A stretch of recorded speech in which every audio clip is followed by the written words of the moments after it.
Halo, saya adalah Pak Majid, perencana keuangan. Di video kali ini kita akan membahas bagaimana cara mengolah keuangan untuk Anda yang punya penghasilan tidak tetap. Oke, udah siap?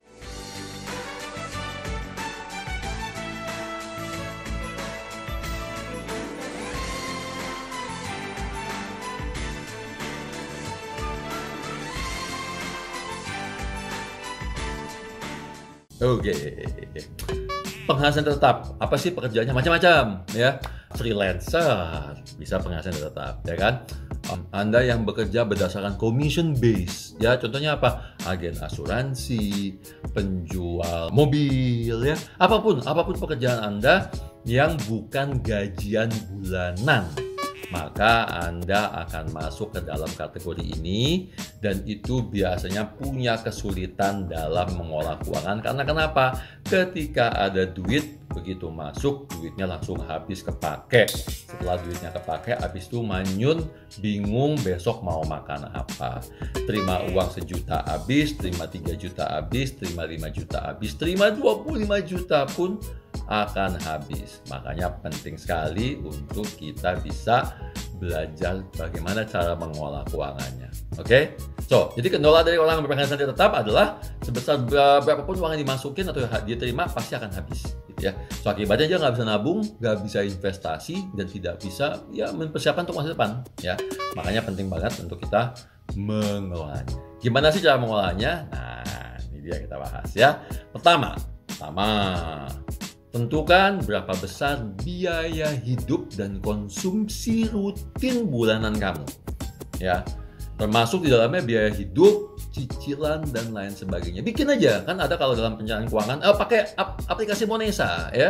Pakai aplikasi Monesa, masukin tuh biaya hidup. Apa sih? Sewa, ya. Kalau belum beli rumah, berarti masih kontrakan, ya. Listrik, telepon, air, itu kan standar, ya. Kemudian kuota pulsa, ya kan. Terus kemudian transportasi ke kantor, ya. Kemudian makan minum bulanan, ya. Belanja tadi, sampo, sabun-sabun, dan sebagainya. Kebutuhan buat anak, uang sekolah anak, dan sebagainya, itu adalah kebutuhan rutin bulanan. So, buat dulu daftarnya, buat dulu hitungannya, berapa besar sih kebutuhan rutin bulanan Anda. Kemudian, nomor 2, siapkan 2 rekening bank. Boleh dari bank yang sama atau menggunakan bank yang berbeda. Kalau pakai bank yang sama, kelebihannya adalah kita nggak perlu keluar biaya buat transfer, ya. Kan lumayan, ya, tapi meskipun transfer cuma sekali sih biasanya, gitu ya. Ya udah, pakai rekening yang menurut Anda nyaman, gitu ya. Nah, ingat kita punya 2 rekening, ya kita anggap aja 1 rekening A, yang 1 rekening B. Nah, rekening A, yang ini nih, rekening A, dipakai sebagai tempat penampungan dana yang diterima dari pekerjaan atau project-project Anda. Ingat tadi, Anda commission base misalnya, atau Anda freelancer, Anda terima income, semua masuk ke rekening A, ya. Nah, rekening B ini yang kedua nih, yang B, ini turun ya, ini yang B, ya.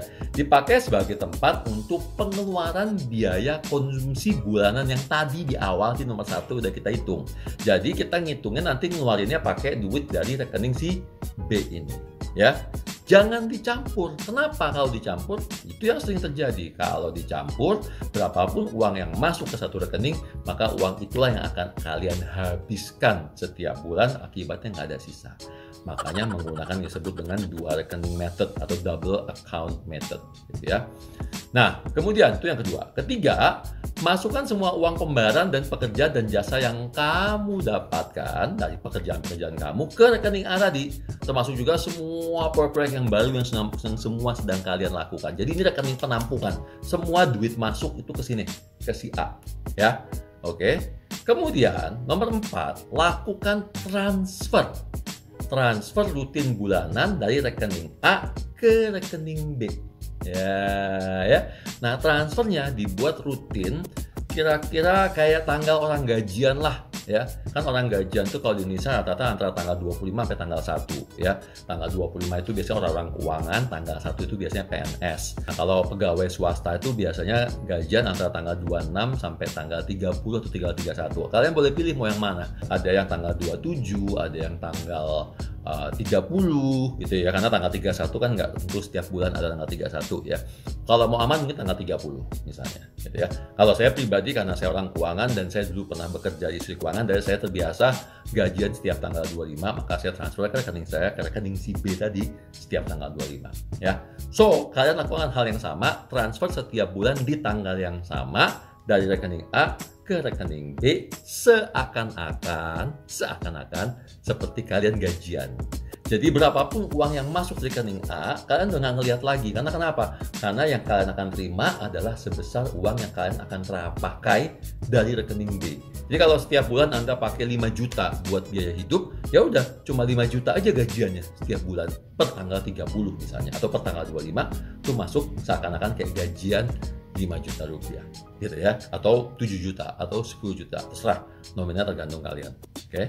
Kemudian barulah dari rekening B ini yang dipakai untuk biaya hidup bulanan tadi ya, bayar kontrakan, bayar cicilan kalau memang KPR gitu ya, atau KPA, cicilan kendaraan kalau memang ada, biaya hidup, belanja bulanan, susu anak, kemudian listrik, telepon air, internet, kuota, transportasi, semua diambil dari rekening si B tadi. Jangan pernah menyentuh rekening yang si A ya.